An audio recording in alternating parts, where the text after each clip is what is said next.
Hey everyone, and welcome to today's episode of the vlog. So today we're continuing with the TT, the Mark 18N, and with any old car like this, things never go to plan, do they? So today's list of jobs was to put the front end on and to fit the door actuator. But then we ran into a problem. Rather than me explaining to you what the problem is, let's go to today's video. Oh, but on a good note, we got our wheels, the new wheels. Let me show you what they look like. This is the new wheels for the S3. Right, back on the TT, but before we do that, guess what has arrived? Our new wheels for the S3. So there you go. Those are the wheels, and I got a mixed response from people online. A lot of you liked them, some of you didn't. I was a little bit concerned because in the pictures they look a lot lighter than they are, but fortunately, thankfully, they are darker, so they should go down well. We're going to get those fitted now, and we'll see, and I'll show you what it looks like when they're on. 2 hours later. Right, so we are back from the tyre fitters and the wheels are now on. What do you think? They certainly are darker. Do you like them? I am okay about them. They certainly are a grower, but I'm not sure. But let me know what you think in the comments. They certainly look good. I'm just thinking of the colour now. Admittedly, the car is very dirty, but even the way it sits, it just seems to sit slightly different to the other wheels that are on the car. But let me know what you think.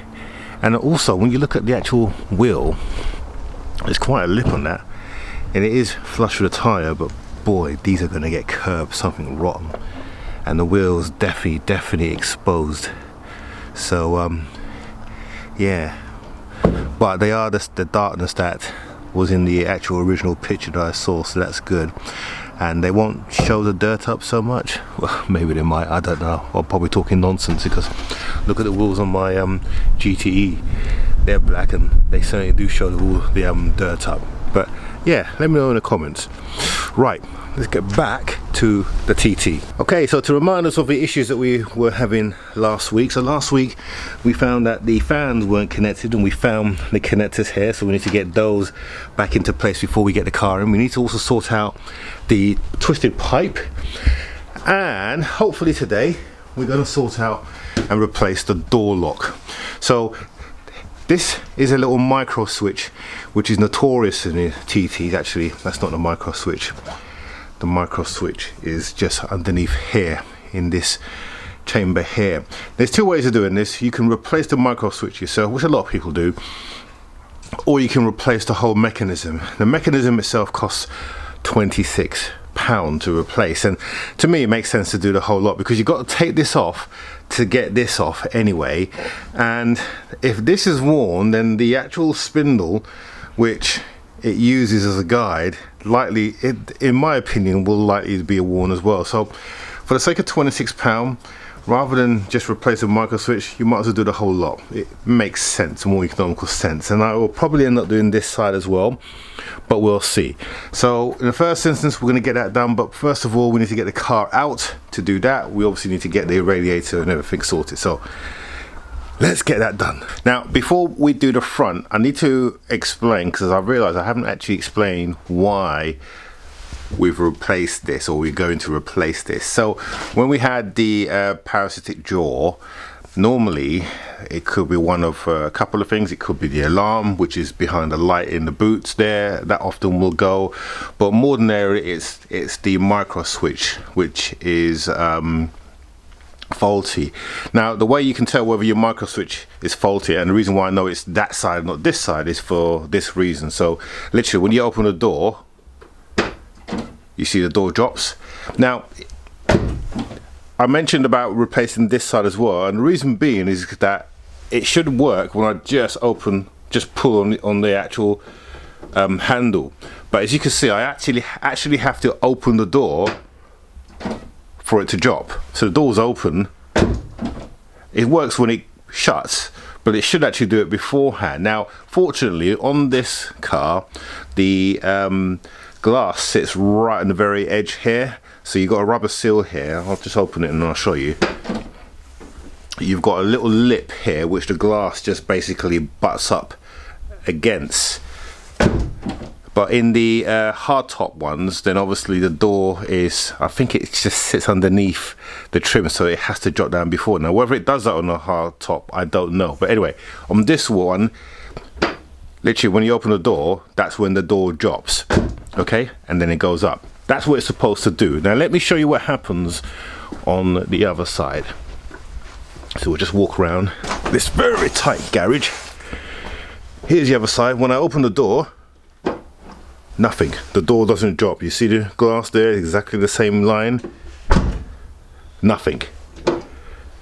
That's the reason why we know it's this side. Now what will happen when I put the micro switch in, you'll see that the door will drop the minute I put that in, and that will fix the problem. And then once we do that, hopefully that will fix the jaw that we're seeing.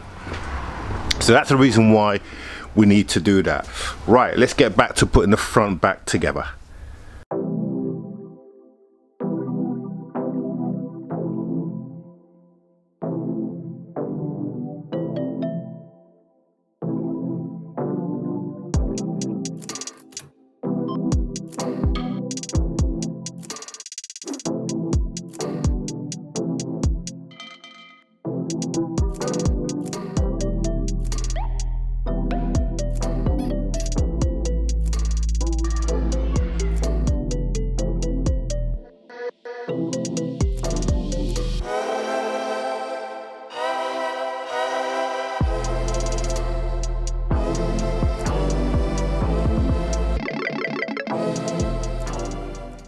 Okay, so the front end is now all back together, and we've managed to put the battery on back together as well, but the battery is dead and will need a charging. Fortunate for me, I've been sending this from Top Don, the Jump Surge JS2000. Basically it's a battery pack that charges your car, but it also has a number of other uses as well. So essentially you've got on the front here, you've got a number of ports. So you've got USB ports here that you can use to charge your phone, and then you've got your booster charge for putting the car or to jump start the car.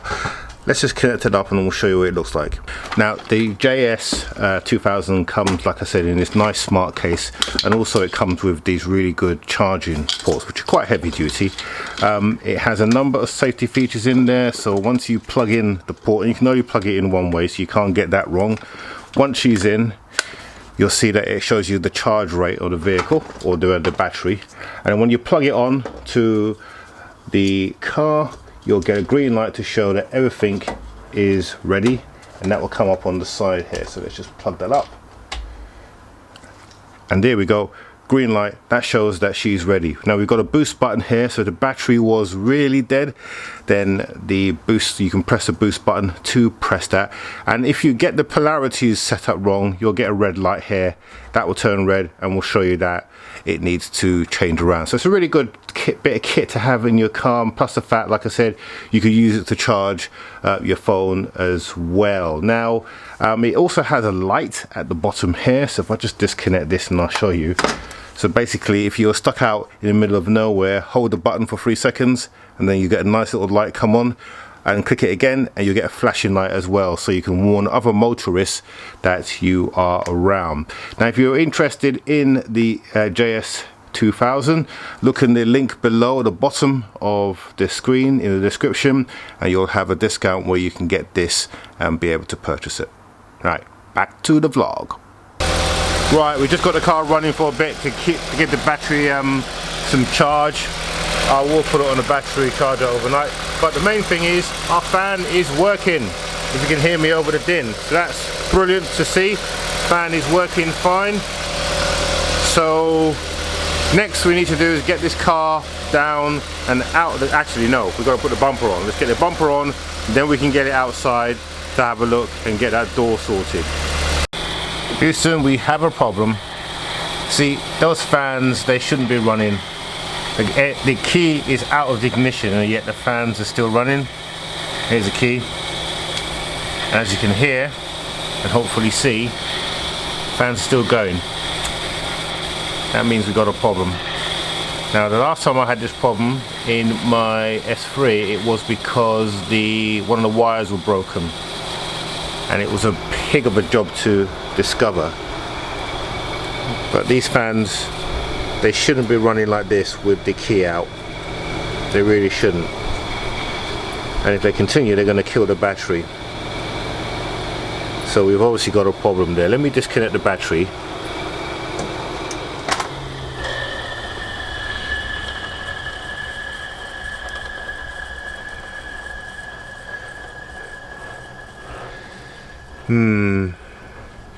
Now, I suspect that if this is doing that the regulator, there's a regulator that the TT has, a lot of Audis have them as well, and I suspect that could be damaged.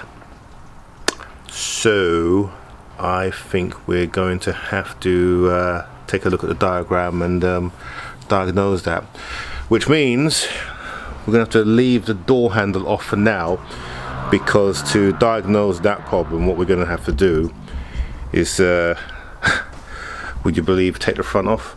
But let me check it first. It could just be a wire, but I think it's going to be something more detailed than that. I think it's definitely going to be a regulator, and if it is a regulator, then yeah, we're going to have to take the front off again. Let's plug the cable back in and see what happens.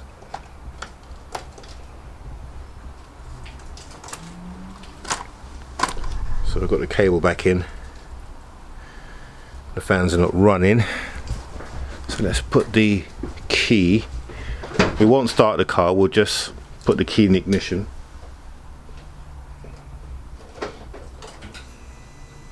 See if the fan runs. Yeah, can you hear them starting up? Key out. Fans are running. It's going to be the regulator that's gone. Right, okay, we're going to have to replace that then. And that kind of stopped play to a couple of our plans. Right, let's disconnect that again to kill that. Eventually it will stop, but at the risk of damaging the battery, I don't want to do that. Let's see if we plug him back in again. Yep. Fan stops. That's a real pain, that is. Right, okay. When it rains, it pours. Okay. Well, do a bit of research and then we'll confirm that it is the actual fan regulator. I think that's what it's called. And we'll order up a new one and get that sorted. So we'll have to wait a little while before we fit that, because we need to get that regulator sorted, and while we've got the car up in the air, it makes sense to sort that out then. Okay, so that is the fan control unit that I've taken apart. So looks like we're gonna have to replace that. Common problem with these things, they always do go on these, and it's not just a TT where it's a problem on Golfs, on Audi and A4s of an older generation. So we'll get a replacement one of these and then we can get it fitted onto the car. Okay, so might as well update you on the garage plan. So garage plans are going brilliantly, got all the costs in, etc. So we're going to start doing some work and getting the materials in. So this wall here, this wall is coming out, but we're going to brace up here and then basically put a joist along here, which will then connect up to the other end there. So we're going to have to use some acro props to hold the roof up. Then actually what we'll do is we'll just come out here. The door is stuck, that's great. There we go. So what we'll do is, so this is where the new wall is going to come, so all this is going to be taken up and we're coming to about here. Then we're going to build a wall across here, as I explained. So all of this cladding here will come off, this wall here will get cut, and I'm doing the work myself. Yes, so you'll be along to join and do that. Then of course all of this is going to disappear and we're going to build a wall going across here and just tidy up this mess here. It's just full of junk and rubbish and everything, so I'm going to have to get a skip to clear all that. So yeah, so that's the plans that you, as you're aware of, and we're coming on well with that. Now the reason why I'm telling you this is because there may not be a video next week. Let me explain. By the way, these are the old S3 wheels that I took off the car. I'm going to be putting these up for sale if anyone wants them. They will be cheap, but if you're interested, DM me on Instagram, or they'll be on eBay. I can ship them, and I do have boxes for them. Let me show you the damaged wheel. So this is the wheel that can be repaired. I just didn't bother. So this wheel here, if I'm correct, yep, here we go. So this is the one that's been repaired, and I thought it was cracked, but it doesn't seem to be cracked at all. Or I thought the seal might have gone. So it might be something to do with the edges here, but you can see where it's been welded. So here, the edges, that's where the repair is. And also it is slightly out of shape. Now it can be reshaped. I've been told reliably that it can be done. So if you're interested, send me a DM, but it's entirely up to you. They will be going cheap as a result of the fact that they need a refurb, and this wheel needs to be done. So yeah, contact me on Instagram, or look for it on eBay. Okay, so one step forward, two steps back, but we're making progress. So we'll order those bits and we'll get them fitted to the car this week. And next week, we may not be a video next week. I will try my very hardest to get something out, and the reason being, I have a lot of things happening at home at the moment, with some building work, etc. So that might take some of my time, which is the time that I would normally dedicate to doing some of these vlogs. So hopefully we'll have a video, but can't promise it. But I will drop a community post if there isn't going to be one. Right, so the JS2000 starter, if you're interested, link down below. I think they're doing it for $17.99 at the moment on eBay. But click on the link and you'll get all the details there. Very good charger. I've used it a few times. It does what it says on the tin. So if we do a video next week, we will be obviously fitting that fan control unit, and hopefully that will fix the problem. And then we'll get the dash pod off, get that sent out. We might even take the car out for a drive, because that's what I really want to make sure, that the car drives okay. And then once we confirm that the car drives okay, we can then start taking the seat out and painting it. Yes, you'll enjoy that. I've done it a few times and the results are spectacular. So I've been using some stuff from, let me show you actually. So I've been a great fan of the Furniture Clinic. This is not sponsored by them. I just love their stuff. Their stuff works really well, and it does a fantastic professional and long-lasting job when you do it. So I'll show you the whole process and how to do it shortly coming up. Right, enough of my waffling on. Thank you for watching this video, and if you are a casual viewer, and 70% of you are, and why are you a casual viewer? Just click on the subscribe button. Easy, just click on it once, done. So click on the subscribe button, click on the bell notification so that you're notified whenever we release a new video, and also click on the like button, because the like button is a good thing for the YouTube analytics. It likes that and it promotes our message elsewhere, which is what we want. So other than that, look forward to your comments as usual, and we'll see you on the next one.